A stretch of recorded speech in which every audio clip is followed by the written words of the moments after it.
성경에 사론의 백합화라고 하는 말씀이 나오는데 사론 지방의 꽃이 굉장히 아름답다고 합니다. 그런데 예수님을 그 사론에 핀 아름다운 꽃에 비유해서 우리 속에 예수님의 꽃이 피어나기를 간절히 소망하는 마음의 찬양을 우리가 들었습니다. 여러분의 삶 속에 예수님의 꽃이 활짝 피어나시기를 기원합니다. 3주 전에 저는 스스로 강건해지는 비결이라고 하는 제목의 설교를 했습니다. 세 가지를 말씀을 드렸어요. 첫째로 강건해지려면은 우리가 주님 안에 있어야 하고, 둘째는 우리에게는 항상 마귀의 관계가 있음을 알고 거기에 대적해야 된다. 그런 말씀을 드렸습니다. 그리고 세 번째는 그 마귀를 대적하여 강건해지기 위해서는 하나님의 전신갑주를 입어야 한다고 말씀을 드렸습니다. 오늘부터 몇 주간은 그 하나님의 전신갑주가 무엇인지에 대해서 말씀을 전하겠습니다. 성서침례대학원 이재기 교수님이 쓴 레모네이드를 꿈꾸다라는 책에 이런 이야기가 있습니다. 하나님은 우리 인생에 인상을 찡그리게 만드는 그런 레몬과 같은 문제를 내미십니다. 레몬을 맛본 사람은 그 인상을 찡그리면서 이 시드신 레몬을 왜 주느냐 불평하고 하나님의 선하심을 의심합니다. 사람들이 느끼는 레몬과 같은 문제들은 무엇일까요? 늘 부족하다는 겁니다. 부족감은 스스로를 포기하게 만들고 나를 주저앉히게 만드는 내 안의 적입니다. 예를 들면은 젖소 2마리가 초원에서 풀을 뜯고 있는데 그때 커다란 우유 트럭 한 대가 그 앞을 지나가고 있었습니다. 그 우유 트럭에 광고 문구가 붙어 있어요. 비타민 A 첨가에 살균 표준화된 칼슘 보강 우유. 한 젖소가 그 광고 문구를 읽더니 한숨을 쉬면서 옆에 있는 젖소에게 말했어요. 참으로 대단하구먼. 어째 우리는 자격 미달 같네. 그렇지 않나? 젖소는 풀을 먹고 우유를 만드는 능력이 있습니다. 하지만 우유에 비타민 A를 첨가하고 칼슘을 보관할 능력이 없다고 주저앉으면서 우리 젖소들이 졌다. 이렇게 낙심하는 거예요. 짙은 안개 속에 있는 미래의 불확실성입니다. 실패와 죽음에 대한 두려움이 있습니다. 외로움을 타고 불안감은 제왕도 넘어뜨리는 그런 복병입니다. 그 밖에 유혹, 생명을 갉아먹는 신종 바이러스, 스트레스, 연약함, 염려, 실망은 서서히 사람을 죽이는 늪입니다. 아무도 원하지 않는 고난을 겪으면서 살고 있습니다. 이와 같은 인생의 문제들과 맞닥뜨려졌을 때 가장 먼저 살펴보아야 할 것이 무엇일까요? 하나님의 레시피라는 거예요. 하나님의 레시피를 살펴보는 사람은 레몬을 레모네이드로 만들어 마시는 능력이 있습니다. 성공학의 대가 데일 카네기가 말했습니다. 삶이 레몬을 내밀거든 그것을 레모네이드로 만들어라. 하나님의 말씀을 보면은 레몬을 레모네이드로 만드는 사람들의 이야기들로 가득 차 있습니다. 하나님께서는 다이아몬드 원석을 주셨어요. 인간은 그 다이아몬드 원석을 가공해서 보석을 만들라는 겁니다. 오늘 하나님께서 사도 바울을 통해서 우리에게 말씀하십니다. 하나님의 전신갑주를 입으라. 하나님의 전신갑주를 취하라. 하나님께서 우리 그리스도인에게 왜 하나님의 전신갑주를 입으라고 말씀하셨을까요? 악한 날에 악한 영들을 대적하기 위해서입니다. 왜 하나님의 전신갑주를 취하라고 말씀하셨을까요?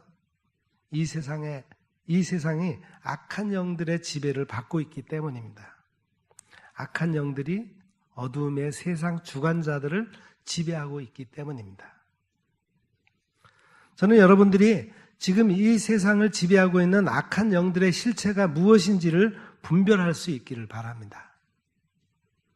평등과 평화를 주장하면서 이 땅에 이슬람 세력이 들어오도록 허용하려는 시도들이 일어나고 있습니다. 소수 인권자를 보호해야 된다는 주장하에 성의 구별을 무너뜨리고 동성애를 합법화시킴으로 하나님의 창조 질서를 무너뜨려 가정 해체를 초래하고 있습니다. 이를 반대하는 세력이 기독교인이라고 해서 우리의 신앙의 자유까지를 제한시키려고 하는 의도가 숨어 있음을 알아야 합니다. 주 안에서 강건한 사람은 하나님의 전신갑주를 입고 악한 자들을 대적합니다. 주의 능력으로 강건해진 사람은 모든 일을 행한 후에 주님 앞에 바로 서기 위해서입니다. 하나님께서는 예수님을 믿고 주 안에 사는 사람에게 생명의 길로 인도하십니다. 주님 앞에서는 기쁨이 충만하고 주의 우편에는 영원한 즐거움이 있습니다. 여러분, 강건한 그리스도인이 입어야 할 하나님의 전신갑주가 무엇입니까? 첫 번째는 진리 안에 서는 것입니다. 본문 14절을 다시 여러분 함께 다 같이 읽겠습니다. 그런즉 서서 진리로 너희 허리띠를 띠고 의의 호신경을 붙이고, 여기 진리로 엔 알레테이아라는 단어를 썼는데 이것은 참되다, 진실성, 객관적인 진리, 사실 또는 주관적인 경험적 진리를 다 포함해서 말하는 겁니다. 진리 안에 서는 것은 바로 예수 안에 있는 것입니다. 진리이신 예수님을 붙잡고 사는 것입니다. 진리이신 예수님께 마음과 시선을 고정하는 것입니다. 그래서 진리의 확고한 마음을 갖고 사는 것입니다. 지금 우리가 사는 세상은 절대 진리를 부정하는 세상입니다. 절대 진리란 없다. 각각 느끼는 것이 진리라고 주장합니다. 자기의 느낌이 진리라고 주장을 해요. 그래서 제멋대로 사는 겁니다. 그러니 세상을 점점 무질서해지고 혼돈되어집니다. 많은 사람들이 갈피를 못 잡습니다. 그래서 종국에는 이리저리 방황하다가 허무 속에서 죽어갑니다. 예수님께서 말씀하셨습니다. 내가 곧 진리다. 그 진리를 알라. 그러면 그 진리가 너희로 자유롭게 할 것이다. 예수님이 그 진리이십니다. 예수님을 알아야 죄로부터 자유를 얻습니다. 예수님을 체험적으로 알고 믿어야 진리가 빛을 냅니다. 그 진리가 예수 안에 있기 때문입니다. 예수 안에 있는 사람은 진리의 말씀과 하나님의 능력 안에 있는 것입니다. 예수 안에 있어야 구원의 복음을 듣습니다. 예수 안에서 구원의 복음을 믿음으로 약속하신 성령의 인치심을 받는 것입니다.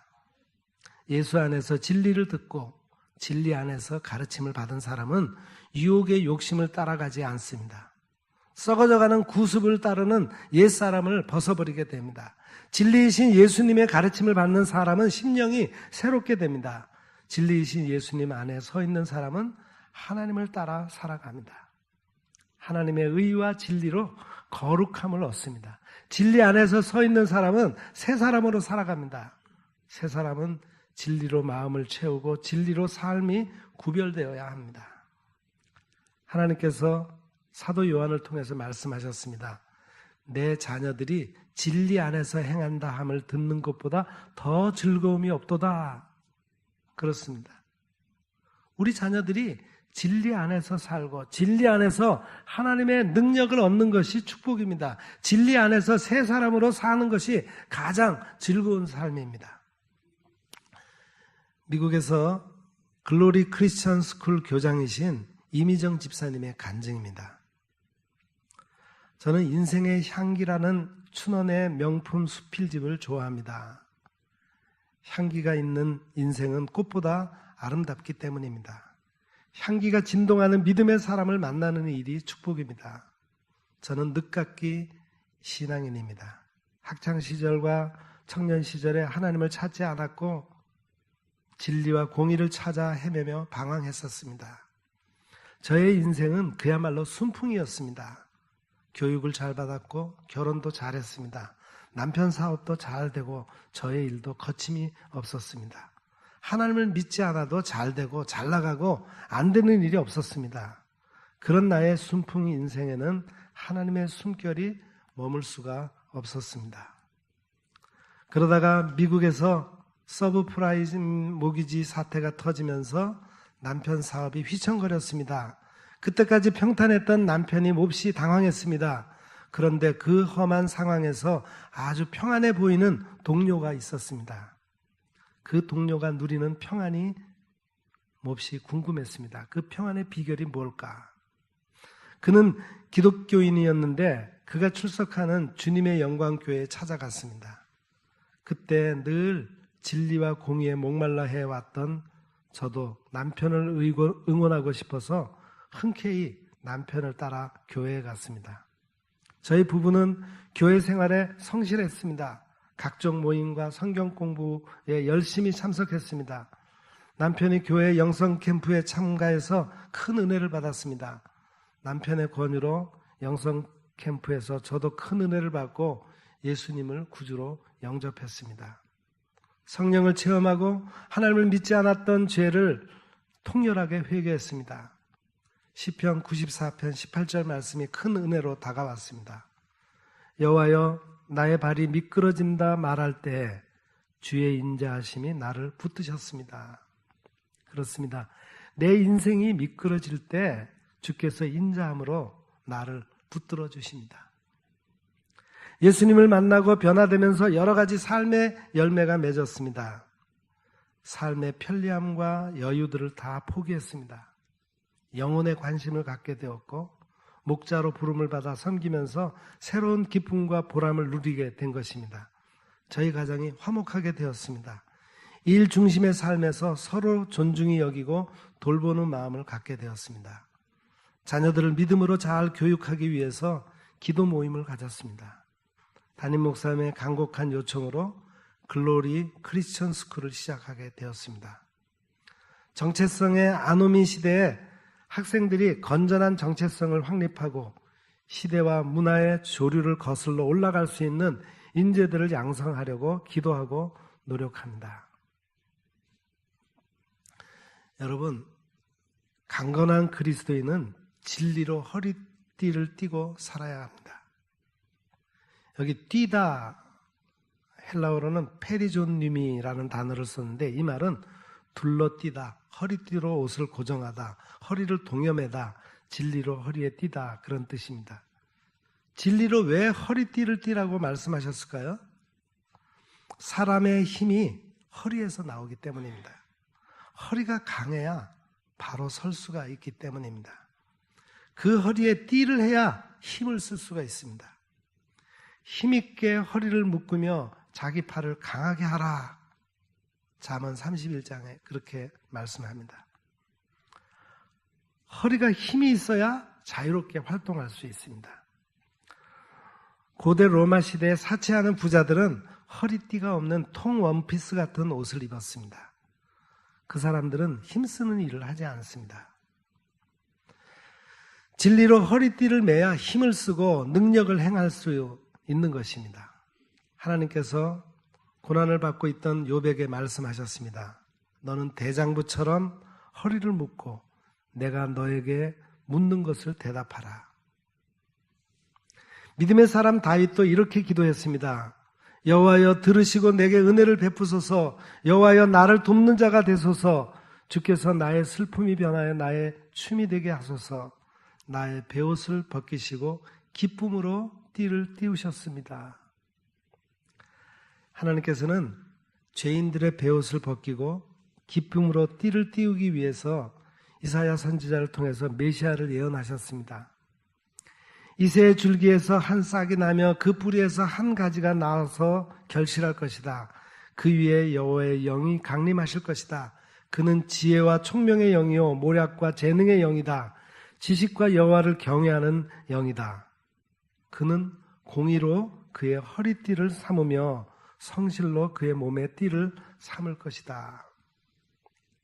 그렇습니다.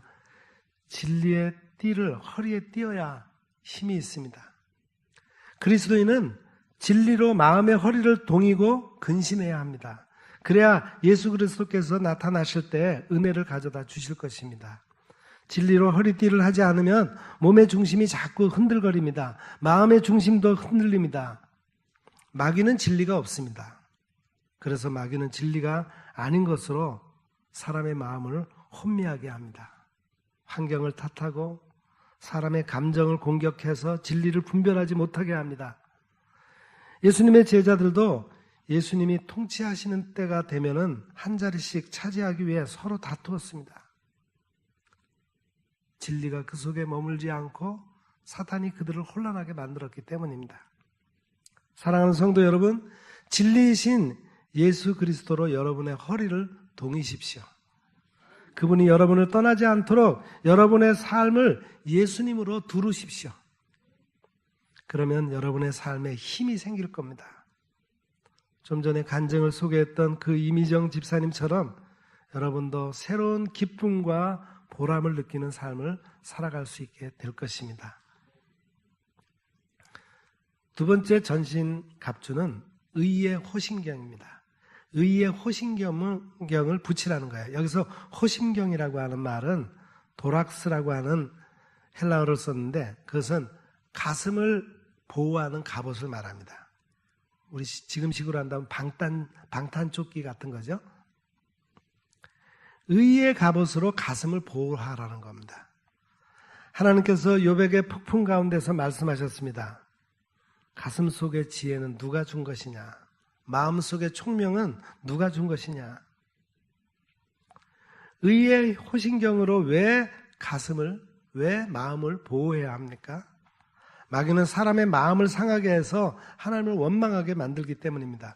마귀는 사람의 마음을 불편하게 해서 지도자를 불신하고 원망하게 만듭니다. 이스라엘 백성들이 광야 훈련을 받으면서 에돔길로 둘러가다가 길이 험악해지자 불평하며 투덜댔어요. 왜 이렇게 힘든 길로 인도하느냐? 이런 곳에는 식물도 없고 물도 없지 않느냐? 우리는 이렇게 형편없는 식물들을 싫어한다. 그랬습니다. 사람의 마음에 불신과 두려움이 생기면 정신이 산란해지죠. 눈으로 보는 것이 마음에 안 들고 마음이 불안합니다. 또 마음이 싫어지면은 못된 식물같이 여깁니다. 그래서 바울은 강조합니다. 너희 지체를 의의 병기로 하나님께 드리라. 우리 주님은 끝까지 자신의 몸을 의의 병기로 하나님께 드리셨습니다. 예수님께서 십자가에서 보혈을 흘리시고 죽으시는 그 순간에 성소의 휘장의 한 가운데가 찢어졌습니다. 예수님께서 큰 소리로 불러 말씀하셨습니다. 아버지여, 내 영혼을 아버지 손에 부탁합니다. 예수님께서 운명하셨습니다. 그때 예수님의 사형 집행을 했던 백부장이 십자가 밑에서 그간에 있었던 일들을 보고 하나님께 영광을 돌리며 말했습니다. 이 사람이 정녕 의인이었구나. 예수님의 십자가 죽음을 구경하러 모인 사람들도 그것을 보고 다 가슴을 두드리며 돌아갔습니다. 바울은 데살로니가 교회 성도들에게 이렇게 썼습니다. 우리는 낮에 속하였으니 정신을 차리고 믿음과 사랑의 호신경을 붙이고 구원의 소망의 투구를 쓰자. 의의 호신경은 마귀를 대적하는 영적 무기인 것입니다. 영적인 전쟁을 수행하기 위해서 갖춰야 할 영적인 무기입니다. 하나님께서는 공의를 갑옷으로 삼으십니다. 구원을 자기의 머리에 써서 투구로 삼으십니다. 여러분, 우리 그리스도인이 왜 의의 호신경을 붙여야 합니까? 주의 의로 내 영혼을 환난에서 끌어내시기 때문입니다. 주의 의로 나를 건지어 주시고 나를 풀어주시기 때문입니다. 주의 의는 영원한 의요 주의 법은 진리이기 때문입니다. 의의 호신경을 붙인 사람은 주님의 의로 즐거워합니다. 하나님께서 형통하게 하심을 감사합니다. 의의 호신경을 붙인 사람은 하나님 앞에서 선을 행하고 의를 행하게 됩니다. 하나님께서는 그와 그 후손에게 영원한 복을 주십니다. 하나님의 의와 인자를 따라 구하는 사람은 생명과 의와 영광을 얻습니다.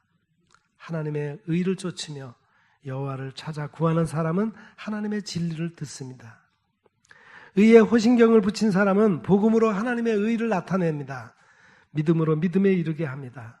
의에 호신경을 붙이면은 꿈을 꾸고 소망을 갖습니다. 사람이 마음으로 믿어 의에 이르고 입으로 시인하여 구원에 이른다 했습니다.